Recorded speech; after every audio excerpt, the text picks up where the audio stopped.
रूस और यूक्रेन में जंग का आज 13वां दिन है। रूस के राष्ट्रपति ने पीएम मोदी से बातचीत की और इसके बाद रूस ने यूक्रेन के सामने युद्ध रोकने के लिए कुछ शर्तें रख दी। इसका दावा किया है यूक्रेन की मीडिया ने। इस दावे में रूस ने यूक्रेन के सामने 4 शर्तें रखी हैं और कहा है कि अगर वो सारी शर्तें मानने को तैयार है तो युद्ध तुरंत रुक जाएगा। लेकिन सवाल यह है कि वो शर्तें कौन कौन सी है और क्या पीएम मोदी के कहने पर पुतिन रोक देंगे जंग और यूक्रेन रूस की 4 शर्तों को मानेगा। इन तमाम सवालों के जवाब हम आपको इस वीडियो में देंगे। नमस्कार, जय हिंद, भारत तक देख रहे हैं आप, मैं हूं आयुष।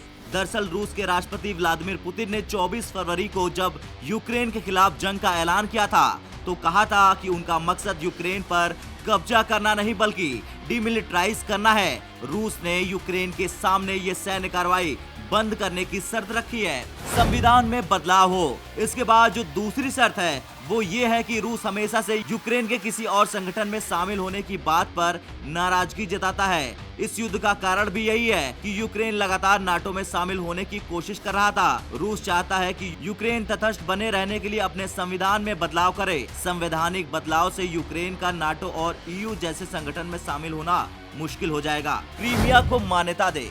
रूस ने तीसरी शर्त ये रखी है कि यूक्रेन क्रीमिया को रूसी हिस्से के रूप में मान्यता दे। क्रीमिया कभी रूस का ही हिस्सा हुआ करता था, जिसे 1954 में तत्कालीन सोवियत संघ के नेता निकिता क्रुश्चेव ने यूक्रेन को तोहफे में दे दिया था। मार्च 2014 में रूस ने हमला कर क्रीमिया को रूस में मिला दिया था। यूक्रेन इसे मान्यता नहीं देता। रूस ने कहा कि अगर वो क्रीमिया को रूसी हिस्से के तौर पर मानेगा तो युद्ध बंद हो जाएगा। डोनेट्स्क लुहांस्क को स्वतंत्र देश माने।